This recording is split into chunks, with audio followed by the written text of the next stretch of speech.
The letter my daughter never wanted me to find. The envelope fell from behind the bathroom mirror when I was changing the light bulb. My hands were shaking as I read the first line. Once Mom is gone, the insurance money splits 3 ways. My daughter Rachel's handwriting, dated 6 weeks ago. Before I could process what I was reading, I heard her car pull into the driveway. She wasn't supposed to be here for another 2 hours. I had maybe 90 seconds to decide what to do. Before we go any further, please subscribe to our channel. We're building a community that proves your most important chapters can happen at any age. Hit that subscribe button right now. Now, let me tell you how I got here. My name is Margaret Chen. I'm 71 years old, and 3 months ago, I started getting sick. It began with the headaches. Every morning, like clockwork, I'd wake up with my skull pounding. Then came the dizziness, the nausea, the exhaustion that made climbing my own stairs feel like scaling a mountain. I went to Dr. Patterson, my physician for 20 years. He ran tests. Blood work came back normal. Blood pressure was fine.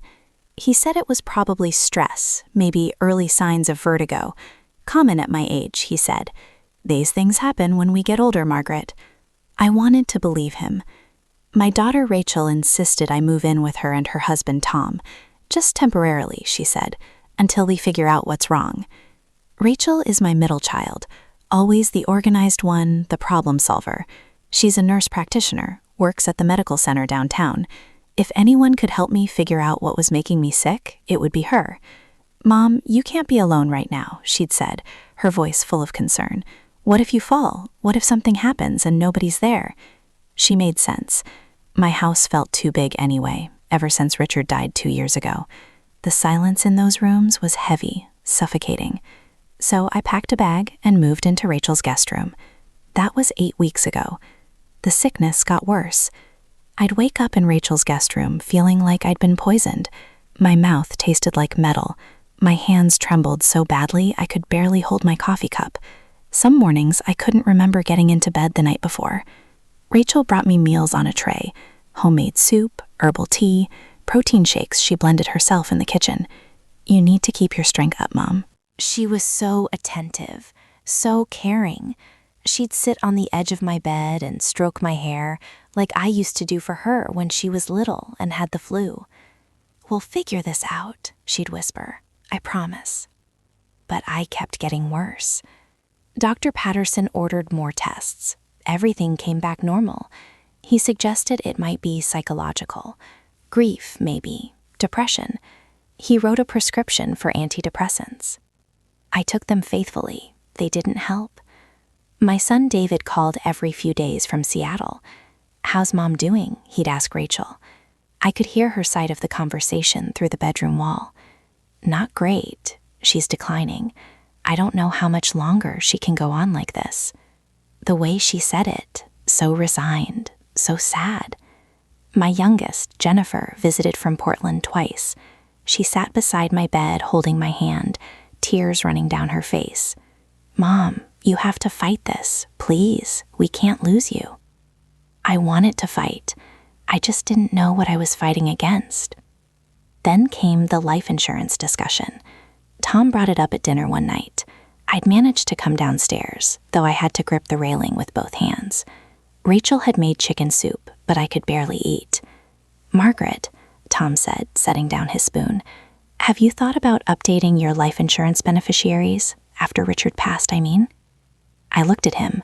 Tom worked in financial planning, always thinking about money, about portfolios and investments.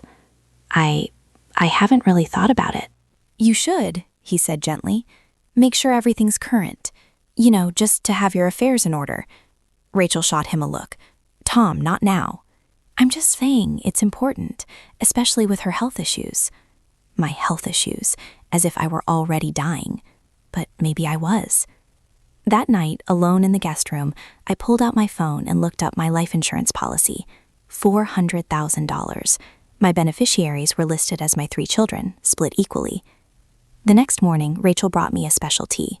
This is a Chinese herbal blend, she said, setting the steaming cup on my nightstand. One of my colleagues swears by it. It's supposed to help with nausea and vertigo. It smelled strange, earthy and bitter. "Drink it all," Rachel said, smiling. "I promise it'll help." I drank it because I trusted her, because she was my daughter, because she was a healthcare professional who only wanted to help. 2 hours later, I was vomiting so violently I thought I'd die right there on the bathroom floor. Rachel found me, called 911, rode with me in the ambulance, holding my hand. "I don't understand," she told the ER doctor, her voice breaking. "She's just getting worse and worse. We don't know what's wrong." They kept me overnight, ran more tests, found nothing, sent me home the next day with Rachel. The pattern continued for another week.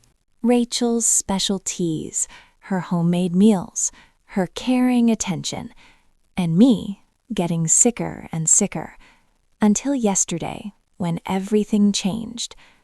Rachel had gone to work. Tom was at the office. I was alone in the house, feeling slightly better than usual, strong enough to take a shower. The bathroom light had been flickering for days.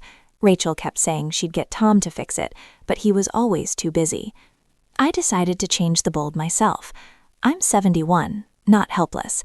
I dragged the step stool from the hallway closet, climbed up carefully, gripping the towel bar for balance, unscrewed the frosted glass cover. That's when the envelope fell. It had been wedged between the light fixture and the ceiling, old, creased, like it had been there for weeks. I almost didn't open it, almost put it back. But something made me break the seal. Inside was a single sheet of paper, Rachel's handwriting. No date, but the paper wasn't yellowed, recent. The first line stopped my heart. "Once Mom is gone, the insurance money splits 3 ways, $133,000 each." I read it again, then again. My vision blurred. I sat down hard on the toilet lid, the letter trembling in my hands.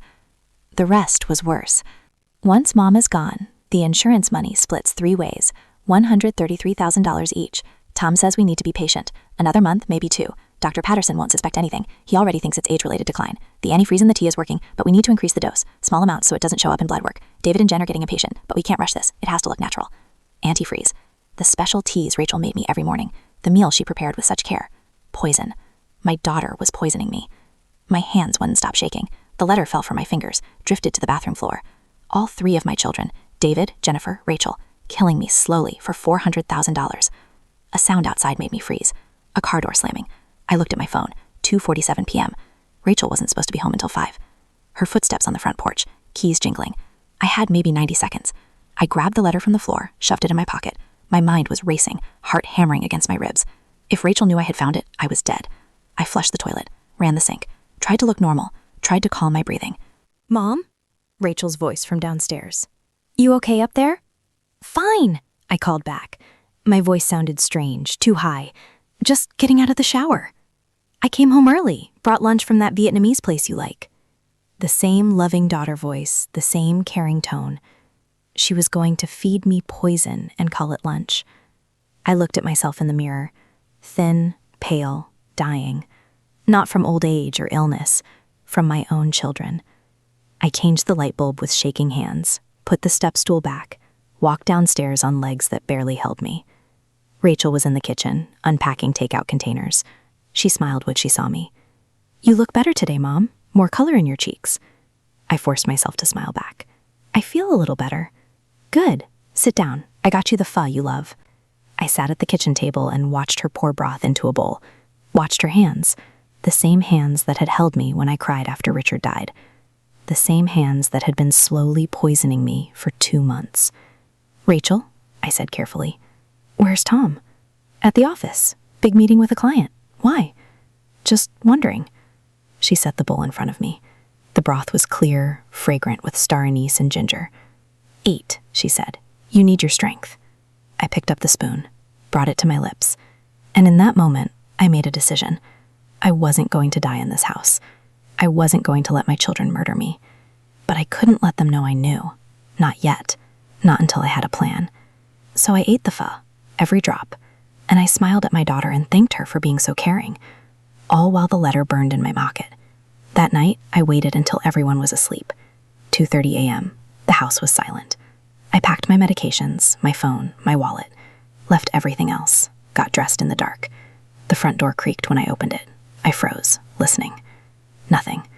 I stepped out into the October cold. The street was empty, dark. I walked 3 blocks to the 24-hour drugstore on Maple Street. The fluorescent lights inside felt harsh after the darkness. The pharmacist was a young man with tired eyes. He looked up when I approached the counter. "Can I help you?" "I need you to test something for me," I said, pulling out the letter. "I think someone's been poisoning me with antifreeze." He stared at me. "Ma'am, if you think you've been poisoned, you need to go to the emergency room." "I've been to the ER 3 times. They can't find anything. I need proof." His expression changed, less skeptical, more concerned. "What do you need tested?" I pulled out a small bottle from my pocket, one of Rachel's special teas. I'd saved some from this morning, poured it into an empty vitamin bottle. "This, can you tell me if it has antifreeze in it?" He took the bottle carefully. "I can run a basic reagent test. If there's ethylene glycol, it'll show up. Give me 15 minutes. I waited in the cold pharmacy aisle, shaking, not from illness this time, from rage. 12 minutes later, he came back. His face was grim. "Ma'am, there's definitely ethylene glycol in this liquid, a significant amount. You need to call the police right now." The world tilted. I knew it. I'd read it in the letter, but hearing confirmation made it real. My children were trying to kill me. "Ma'am," the pharmacist touched my arm gently, "do you need me to call 911? "No," I said. My voice sounded stronger than I felt. "I need to call my grandson." Ryan answered on the 3rd ring. His voice was thick with sleep. "Grandma, it's 3 a.m. Are you okay?" "I need you to come get me, right now. I'm at the Walgreens on Maple." "What? Why? Are you hurt?" "Ryan, please, don't ask questions. Don't call your mother. Just come get me." A pause, then I'm on my way. He lived 20 minutes away. I waited outside in the cold, watching every car that passed, terrified I'd see Rachel's silver Honda. Ryan's truck pulled up 18 minutes later. He jumped out, ran to me. "Grandma, what's going on? You're shaking." I handed him the letter, watched his face as he read it. The color drained from his skin. "This is Mom's handwriting." "I know. They're," he couldn't finish. "Poisoning me. For the life insurance." Ryan looked up at me. His eyes were wet. "We're going to the police, right now." He drove to the police station with the letter and the tea sample in a plastic evidence bag the pharmacist had given us. Detective Sarah Mills listened to my story, examined the letter, took the tea sample. "Mrs. Chen, these are serious allegations. Are you certain you want to pursue this?" "My daughter has been poisoning me for 2 months. My other children are involved. Yes, I'm certain." She nodded slowly. "We'll need to run forensic tests on the liquid sample. It'll take a few days. In the meantime, do you have somewhere safe to stay?" "She can stay with me," Ryan said immediately. "Good. Don't contact your daughter or your other children. Don't tell them where you are. We'll handle this carefully." 4 days later, Detective Mills called. "Mrs. Chen, the lab results confirmed high levels of ethylene glycol in the tea sample. We've also obtained a warrant to search your daughter's home. We found antifreeze hidden in her basement, along with computer search histories on undetectable poisons and life insurance payout procedures." My stomach turned. "What happens now?" "We're making arrests today, all 3 of your children. The evidence is overwhelming. They discuss the plan in text messages we recovered from Rachel's phone." Text messages? Detailed conversations about dosing, timing, how to make your death appear natural. "I'm sorry, Mrs. Chen. This is going to be hard for you." Hard didn't begin to cover it. They arrested Rachel at work. David flew in from Seattle and was arrested at the airport. Jennifer was picked up in Portland. The trial lasted 6 weeks. I sat in that courtroom every single day and watched my children try to explain why they'd poisoned their own mother. The prosecutor presented the evidence: the letter, the antifreeze, the search histories, the text messages. "We were desperate," Rachel testified. Her lawyer had advised against it, but she insisted. "Tom lost his job. We were drowning in debt. Medical bills from when Emma was sick. We were going to lose everything." "So you decided to kill your mother?" the prosecutor asked. "It wasn't supposed to be like this. It was supposed to be peaceful. She wouldn't have suffered much. We thought it was the only way." I watched her say these words. My daughter, who I'd raised, who I'd nursed through chickenpox and heartbreak and fear. She'd looked me in the eye every day while feeding me poison. David's testimony was similar. His wife's cancer treatments had bankrupted them. Jennifer's husband had left her with 3 kids and no support. They were all drowning, and I was their life raft. My life insurance, my death. The jury deliberated for 7 hours. Guilty on all counts. Rachel got 18 years, David got 15, Jennifer got 12. The judge asked if I wanted to make a statement before sentencing. I stood up, walked to the microphone on shaking legs. My husband, Richard, and I raised 3 children. We sacrificed everything to give them good lives, good educations, opportunities we never had. We loved them unconditionally. I looked at Rachel, at David, at Jennifer. They wouldn't meet my eyes. They repaid that love by slowly poisoning me, by calculating how long it would take me to die, by dividing up my life insurance while I was still alive to hear them plan it. My voice broke. But my grandson Ryan saved me. He acted with the integrity and love that I thought I'd taught all my children. He proved that goodness can survive even in the darkest situations. I sat down. The guards led my children away in handcuffs. That was 14 months ago. I live with Ryan now. He and his wife Amy cleared out their home office and made it into a bedroom for me. I'm healthy again. The poison is out of my system. Dr. Patterson apologized profusely for missing it. Ethylene glycol poisoning can mimic so many other conditions in small doses. I sold my house. The life insurance policy is still active, but I changed the beneficiary. Ryan is the sole heir now. Sometimes he asks if I ever think about forgiving them. They are my children, I tell him. I'll always love them, but I can never trust them again, and I can never forgive what they tried to do. Rachel writes me letters from prison. I don't open them. David calls occasionally. I don't answer. Jennifer sends cards on my birthday. I throw them away. They made their choice. They chose money over my life. Now they get to live with that choice. Last week was my 72nd birthday. Ryan and Amy threw me a party. Small, just a few friends from my book club, my neighbor Margaret, the pharmacist who tested the tea that night. We ate cake. I blew out the candles. Ryan hugged me tight. I'm so glad you're still here, Grandma. Me too, sweetheart. Me too. I'm building a new life now. A smaller one, but safer, with people I can trust. Some days I still can't believe my own children tried to kill me. Other days, I'm just grateful to be alive. I survived. That's all that matters. So that's my story. What would you do if you discovered your own children were trying to kill you? Could you ever forgive them? I'd love to hear your thoughts. Please leave a comment telling us where you're watching from, and don't forget to subscribe to Never Too Old. We're proof that survival and strength have no age limit.